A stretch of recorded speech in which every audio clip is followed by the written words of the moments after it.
بسم اللہ الرحمن الرحیم۔ شروع اللہ کے نام سے جو بڑا مہربان نہایت رحم والا ہے۔ وَإِذَا سَمِعُوا مَا أُنزِلَ إِلَى الرَّسُولِ، اور جب انہوں نے سنا اس چیز کو جو رسول کے طرف نازل کی گئی، تَرَى أَعْيُنَهُمْ تَفِيضُ مِنَ الدَّمِ مِمَّا عَرَفُوا مِنَ الْحَقِّ، تو دیکھے گا کہ ان کے آنکھوں سے آنسو بہہ رہی ہے، مِمَّا عَرَفُوا مِنَ الْحَقِّ، اس وجہ سے کہ انہوں نے حق کو پہچان لیا ہے۔ یقولون ربنا آمنا فاکتبنا مع الشاہدین، وہ کہہ رہے تھے کہ اے ہمارے رب، ہم ایمان لے آئے ہیں، فاکتبنا مع الشاہدین، پس ہمیں ان لوگوں میں لکھ دیجئے جو تصدیق کرنے والے ہیں۔ وَمَا لَنَا لَا نُؤْمِنَ بِاللَّهِ، اور ہم کو کیا ہوا ہے کہ ہم ایمان نہ لائے، مَا جَاءَنَا مِنَ الْحَقِّ، اس چیز پر جو ہمیں پہنچی ہے حق سے، وَنَطْمَعُ أَن يُدْخِلَنَا رَبُّنَا مَعَ الْقَوْمِ الصَّالِحِينَ، اور ہم اس بات کی امید کرتے ہیں کہ داخل کریں گے ہمیں ہمارا رب نیک لوگوں کے ساتھ۔ فَأَثَابَهُمُ اللَّهُ بِمَا قَالُوا جنات تجری من تحتها الانہار خالدین فیہا، فأثابهم اللہ بما قالوا، پس بدلے میں دیے اللہ نے بما قالوا، اس کہنے پر، جنات ایسی باغات، تجری من تحتها الانہار، جس کے نیچے نہریں بہتی ہے، خالدین فیہا، اور وہ ان میں ہمیشہ رہیں گے، وذالک جزاء المحسنین، اور یہ بدلہ ہے اچھے کام کرنے والوں کا۔ والذین کفروا وکذبوا بآیاتنا، اور جن لوگوں نے کفر کیا ہے، وَكَذَّبُوا بِآيَاتِنَا، اور ہماری آیتوں کو جھٹلایا ہے، اولئک اصحاب الجحیم، یہ لوگ دوزخ والے ہیں۔ بنیادی طور پر جب رسول اللہ صلی اللہ علیہ وسلم نے دین حق، دین اسلام کی دعوت ظاہر کی، مکی دور تھا، اور سب سے پہلے مخاطبین وہ اہل مکہ تھے جو بت پرست تھے، اصنام بتوں کی عبادت کرتے تھے، مزاج میں بھی سختی تھی اور جہالت میں بھی معروف تھے، مشہور تھے۔ تو دعوت کے بعد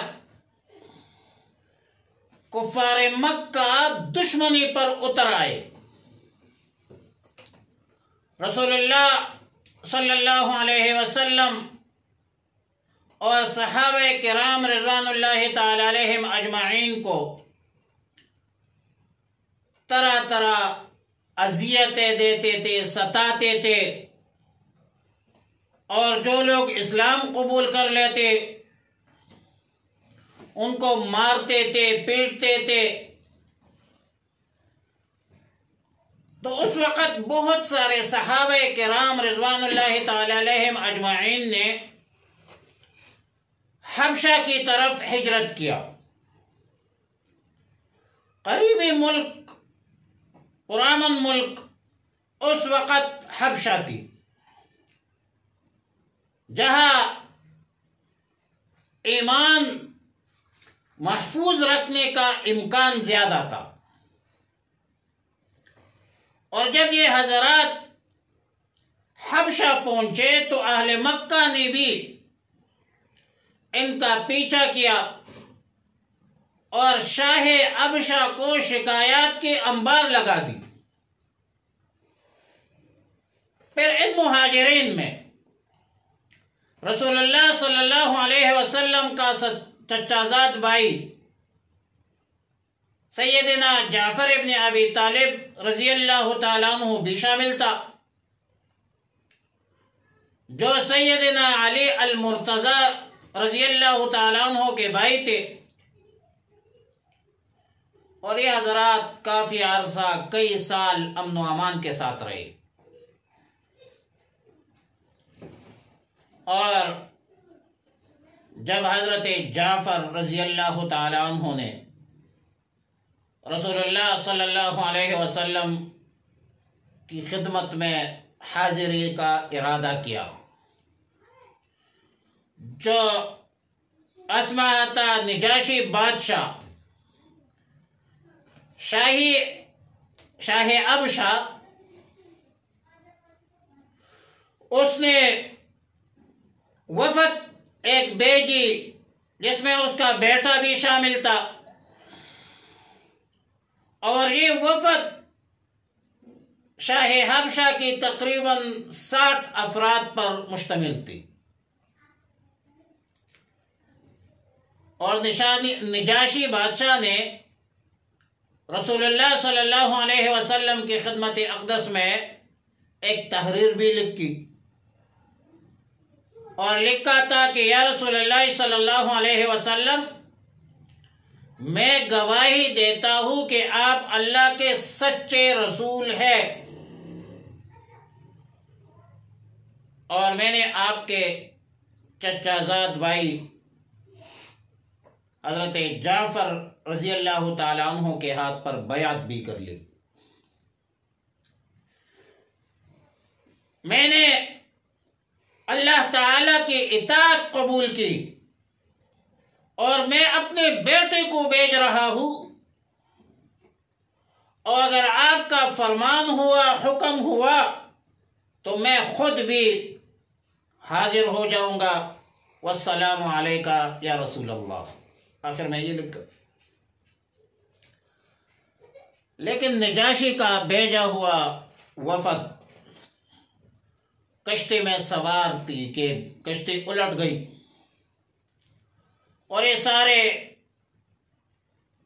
لوگ جو کشتی میں سوار تھے وہ ڈوب گئے۔ البتہ سیدنا جعفر رضی اللہ تعالیٰ عنہ دوسرے کشتی میں سوار تھے، جن کی تعداد 70 کے قریب تھی، اور حضرت جعفر رضی اللہ تعالیٰ عنہ کے وفد میں جس کشتی میں وہ سوار تھے، اس میں شاہ حبشہ کے وفد کے 8 بندی بھی شامل تھے۔ یہ وفد، یہ کشتی میں جو 70 افراد سوار تھے، جب خیریت سے، عافیت سے، سالمیت سے رسول اللہ صلی اللہ علیہ وسلم کی خدمت میں حاضر ہوئے، تو رسول اللہ صلی اللہ علیہ وسلم نے سورہ یاسین اول تا آخر سنایا۔ اور جب ان لوگوں نے قرآن کریم سنا تو رونے لگے اور کہنے لگے کہ ہم نے ایمان لایا ہے، اور جو کچھ ہم نے سنا ہے یہ بالکل اس کے مشابہ ہے جو حضرت عیسیٰ علیہ السلام پر نازل ہوتا تھا۔ اور اس وجہ سے اللہ تعالیٰ نے جو فرمایا تھا 36 سپارے کے آخر میں کہ وَلَتَجِدَنَّ أَقْرَبَهُمْ مَوَدَّةً لِلَّذِينَ آمَنُوا الَّذِينَ قَالُوا إِنَّا نَصَارَى، معالم التنزیل جلد 2 صفحہ نمبر 56-57 میں لکھتے ہیں کہ آیات مذکورہ نجاشی کے بھیجے ہوئے وفد کے بارے میں نازل ہے، اور بعض مفسرین کا قول ہے کہ شاہ حبشہ کے دربار میں سیدنا جعفر رضی اللہ تعالیٰ عنہ نے جو سورہ مریم کی تلاوت فرمائی تھی تو وہاں پر لوگ رو پڑے، اس کے بارے میں نازل ہے۔ لیکن یہ جو پہلا قول ہے یہ زیادہ اوفق بھی ہے، انسب بھی ہے، اور نصارہ کے بارے میں جو فرمایا کہ نصارہ مودت محبت کے اعتبار سے دوسرے لوگوں سے زیادہ اہل ایمان کے قریب ہے، وجہ یہ ہے کہ ان میں قسیسین ہے، رہبان ہے، مشائخ ہے، علماء ہے، تکبر نہیں کرتے، وہم لا یستکبرون۔ لیکن یہ جو اہل علم ہے، قسیسین ہے، علماء، طلباء، مشائخ، راہب، یہ تارک دنیا کو کہتے ہیں، جو جنگلوں میں رہتے ہیں اور وہاں پر زندگی بسر کرتے ہیں۔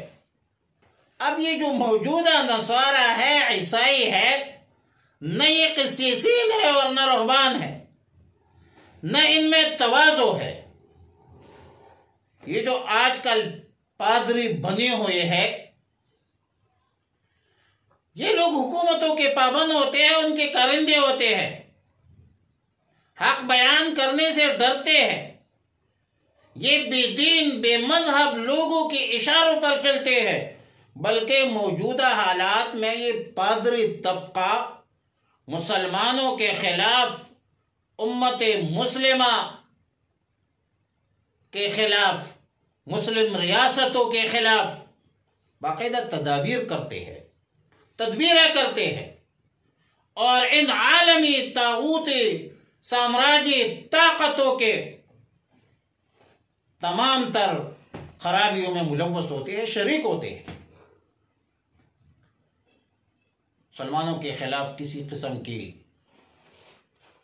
نرمی نہیں رکھتے۔ امت مسلمہ، مسلمان اور مسلم ریاستوں کے خلاف ہر وقت یہ لوگ لگے رہتے ہیں۔ بہرحال شاہ حبشہ نے جو وفد بھیجا تھا، اور اس میں تو باقی ایک کشتی کے سوار جو 60 بندے تھے وہ تو ڈوب گئے، لیکن جو 8 بندے اس سے بچ گئے تھے، اس نے جب قرآن سنا، حق کو پہچانا، تو ان کے آنکھوں سے آنسو جاری ہوئی اور فوراً ایمان کا اعلان کیا، کھلے دل سے کہنے لگے کہ وَمَا لَنَا لَا نُؤْمِنَ بِاللَّهِ وَمَا جَاءَنَا مِنَ الْحَقِّ، ہمیں کیا ہوا ہے کہ ہم اللہ پر ایمان نہ لائے اور اس پر ایمان نہ لائے جو ہمارے پاس حق آیا ہے۔ وَنَطْمَعُ أَن يُدْخِلَنَا رَبُّنَا مَعَ الْقَوْمِ الصَّالِحِينَ، اور ہم امید کرتے ہیں کہ ہمارا رب ہمیں صالحین کے ساتھ داخل فرما دے گا، مطلب رسول اللہ صلی اللہ علیہ وسلم کی امت میں شامل فرما دے گا، اور امت محمد عربی صلی اللہ علیہ وسلم کو جو انعامات ملیں گے، جس انعامات سے نوازا جائے گا، ان انعامات میں یقیناً ہم بھی شامل اور شریک ہوں گے۔ اور معالم التنزیل نے لکھا ہے کہ جب انہوں نے ایمان کا اعلان کیا تو یہودیوں نے ان کو غیرت دلائی، عار دلائی کہ تم نے کیوں ایمان لایا ہے؟ پھر انہوں نے یہ جواب دیا کہ جب ہمارے پاس حق آیا ہے اور ہم نے حق پہچان لیا ہے تو پھر ہمیں کیا ہوا کہ ہمیں ایمان نہ لائے؟ ہم تو حق کے ساتھ ہیں۔ حقیقت یہ ہے، سچ یہ ہے کہ جب قلوب میں، دلوں میں ایمان داخل ہو جائے تو ایمان کی اپنی ایک لذت ہے،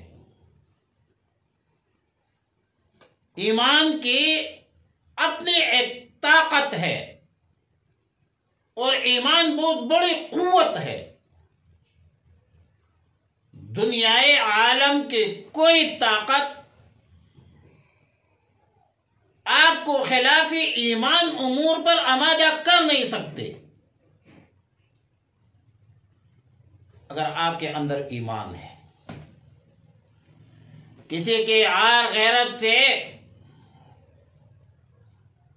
فرق نہیں پڑتا۔ اہل ایمان کسی کی غیرت و ایمان کی پرواہ نہیں کرتے، کسی قید و بند کی صعوبتوں کے پرواہ نہیں کرتے۔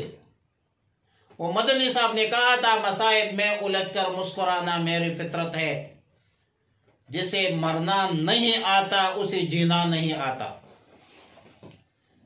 اور اس وجہ سے اللہ تعالیٰ نے فرمایا فَأَصَابَهُمُ اللَّهُ بِمَا قَالُوا جَنَّاتٍ تَجْرِي مِن تَحْتِهَا الْأَنْهَارُ۔